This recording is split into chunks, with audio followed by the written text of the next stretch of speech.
How's everybody doing? It's match day once again for Newcastle United, and no time have we got to feel sorry for ourselves at all as we make the absolutely gigantic trip down to the south coast to play Bournemouth. Well, I'd say this evening, but it's more tea time. So yeah, wolf your teas down quickly, lads. Get the TV switched on and enjoy what should be, on paper, an easy game. You look at form, you look at the players they've got missing, but this is Newcastle United and nothing is ever done easy. And talking about nothing ever done easy, well, the supporters never get an easy treatment, that is for sure. At the weekend, I'm trying to forget about it, but I'll quickly touch on it. We were dumped out of the FA Cup in the most pathetic, limp, half-hearted way possible. We changed the formation. We went back to Bruce trying the Rafa Light approach to life. It doesn't work for Steve Bruce. It didn't work before. It doesn't work now. You know, he'd been making good inroads with the new formation, playing better football, more attacking football, and he decided in his absolute infinite wisdom to switch back. And at the end of the day, we got entirely what we deserved as a result of it, which was complete and utter destruction. Yes, it was only a couple of goals we lost by, but to be fair, if it had been 6, 7, 8 nil, we couldn't have had a fucking complaint. Inept. You know, biggest game of the season, players rested. It reeked to me of the league was a priority. He played a stronger team against Aston Villa than he did against Manchester City, and we got what we deserved. You know, yes, we probably put 1-0 in Aston Villa's relegation coffin, but at the same time, our biggest game of the season in terms of the fans was an absolutely just a case of surrender. It's typical of Mike Ashley's version of Newcastle United, that we go out and we do that and we perform like that in the cups. It just doesn't at all do anything for the ownership or the leadership of this club for us to do well in the cup. You know, we've had a few victories. Probably the best one was against West Brom. What a night that was. I was down there myself. The place was rocking. Thousands of Geordies in the away end. But once again, you know, we've been absolutely sold up the river, sold a lie, and we're out the cup. And no, I'm sorry, that has left a bad taste in my mouth. And I think a lot of the good work that Steve Bruce has done recently, being the only voice of Newcastle, you know, he's built up goodwill off the fans, and fans are starting to come round to him a little bit. I think he's majorly dented that with his approach and the tactics and everything else like that. It's not good enough. It's not good enough. I can take losing. I'm used to it as a Newcastle fan. But the manner of the defeat was just like a surrender. And it wasn't like a goal. And we proved in a 10-minute spell in the second half that if you have a go at this Manchester City backline, then there are rewards out there for you. And hopefully that miss will haunt Dwight Gale into some sort of awakening. Because the lad, I said it last season, should have been sold. We should have reinvested that £15 million in Solomon Rondon that we would have got for Dwight Gale, and I think we would have done a lot better. Gale averaging 4.4 goals per season in the Premier League is pathetic for a striker, for somebody who's so adamant that he is not a championship specialist. I'm sorry, the stats back up the argument that I was making last season, that the lad just isn't good enough. Thank you for the championship goals. Thank you for your performances that season, but there was a reason why Rafa loaned him out and we got Rondon in the other way, and that was because he simply isn't up to the job. And Steve Bruce can have his little obsession with him and say, oh, I've tried to sign him X, Y and Z. Yeah, you probably have, Steve. That's because most of the time in your managerial career you've been at championship clubs, so why wouldn't you sign a championship bloody specialist? Anyway, on to tonight's game. He's promised changes. Goodness me. So what's the team going to look like? Well, you can think about it two ways in my book. Are we going to make changes to learn about players who haven't been given a chance? That's probably how I would go.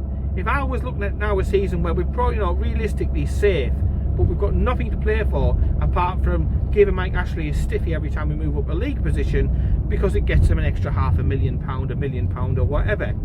So yes, we've got that. I think European football, for those suggesting we can have a late push to 8th, I think it's just off the agenda. I think it's unrealistic for this team with the fixtures that we've got left against some of the heavy hitters like Liverpool and Manchester City.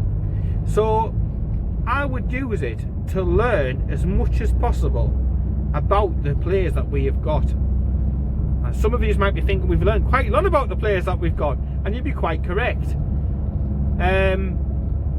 We've got to find things that are positives that will work for next season. So case in point, Mutu. How many times has he had a chance? To me, not enough. I don't know what he did to Rafa. Did he sleep with his missus? Answers on the postcode down below. What did Mutu do to Rafa? And then, when you finish answering that question, what has Mutu done to Steve Bruce? Has he eaten his bacon sandwich? Has he put brown sauce on rather than red sauce? These are the questions that need to be answered. So, I think players like Mutu we need to see what they're about. We know what ASM's about, we know what Miggy's about, and if we don't get taken over, we're going to struggle to keep hold of ASM. Mark my words, with some of the clubs that are sniffing around him.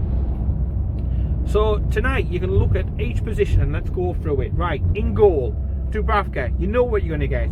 The odd rig, but saves you more times than Superman and Batman. Do you try Carl Darlow? He's got a year left on his contract. Is he up to a Premier League standard, even as a second choice? To me, we'll probably learn more by putting Darlow in, but I think Dubravka will play tonight. I really do. Gillespie's coming in, and he's definitely going to put pressure on Darlow next season. But we need to make a decision about Darlow and not let it get to the last couple of weeks of his contract, a la Matty.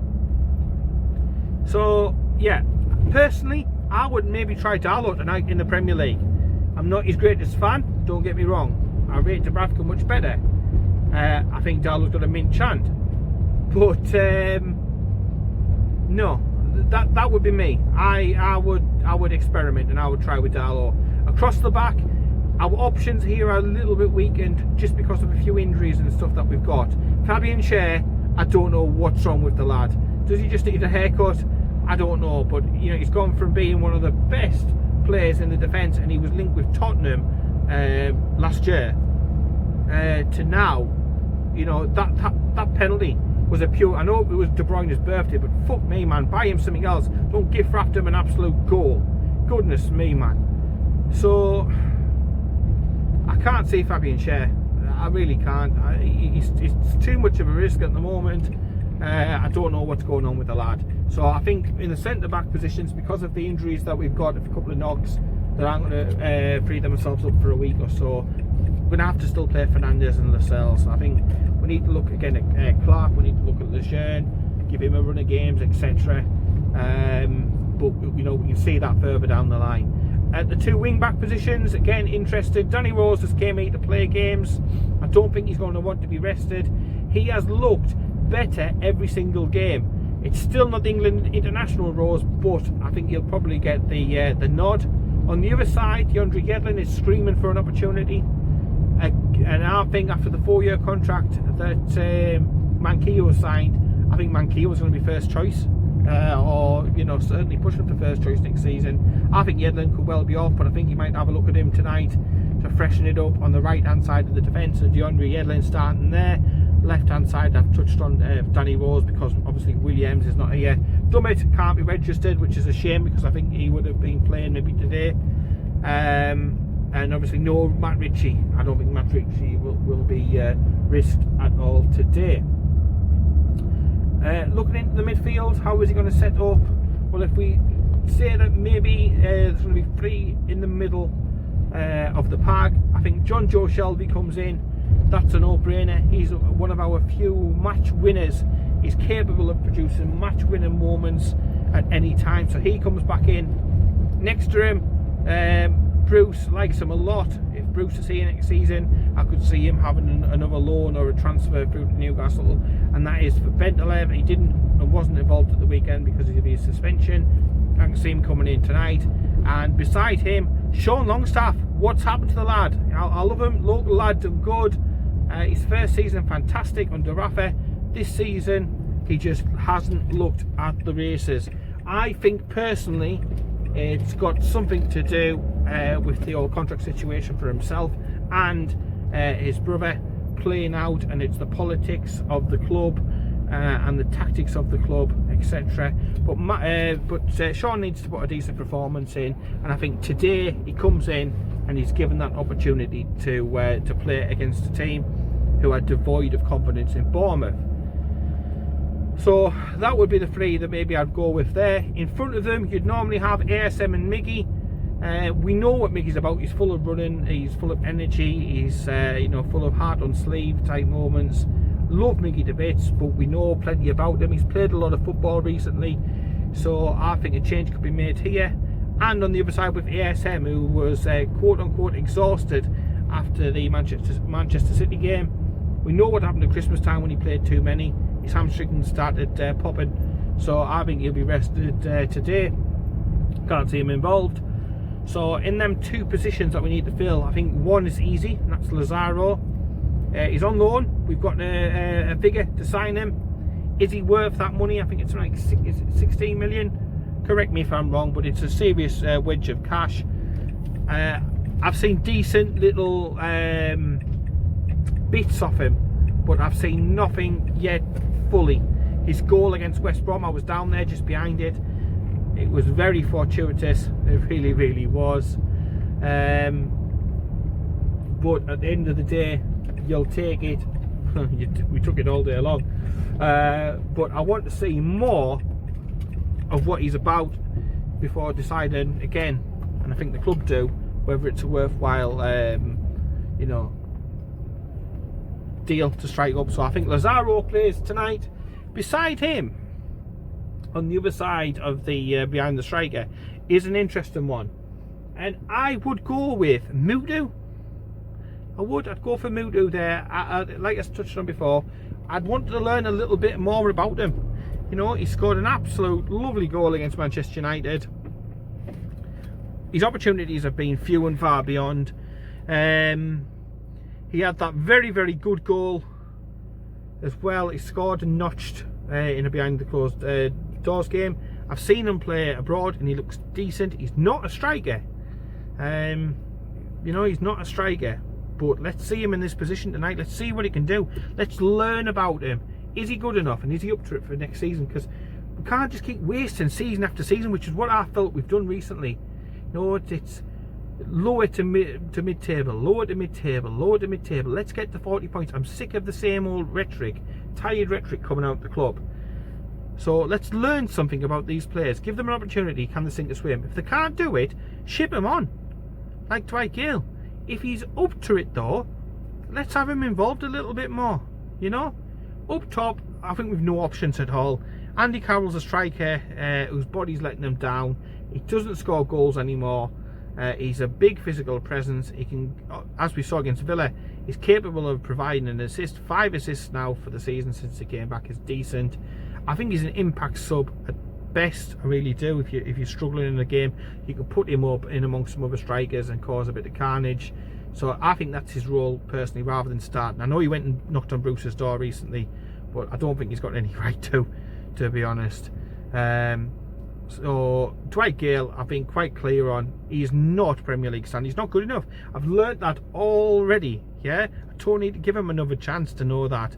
I think he should be sold this summer, and you might get what, £6 or £7 million for him now, as opposed to 15 million, which would have been enough to have signed Solomon Rondon last season, which is an absolute kick in the bollocks.